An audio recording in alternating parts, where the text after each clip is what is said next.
Milan, veš kaj? Mene pa res zanima komunikacija, pogovarjanje, izmenjavanje besed. Kaj to sploh je? Kaj komunikacija je? Kaj nam predstavlja? Kako jo čutimo? Smo si različni, to zdaj smo že ugotovili, vemo, da je milijon različnih ljudi, različno komuniciramo, se pogovarjamo, izmenjujemo besede. Kaj v bistvu komunikacija sploh je? Komunikacijo najlepše primerjamo z tokom potoka v naravi. Ko potok teče, je bistven in piten okoli njega, v bistvu zdravo življenje. Če ga zajezimo, nastane mlaka, čez nekaj časa neprijeten vonj, neprijeten okus, življenje, ki se rojeva, ni ravno prijetno na oko. Če pa preveč vode, pa vse zdravo odnese.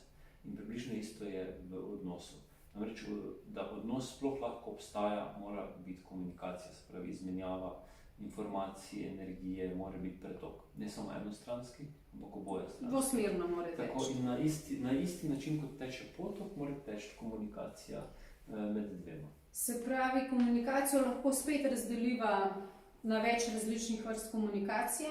Lahko gre osebna, lahko je poslovna, lahko je kakšna še?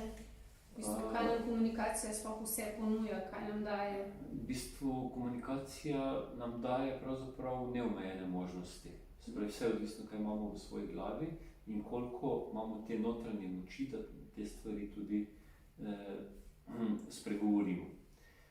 Je pa seveda pomembno, da na kakšen način to povemo.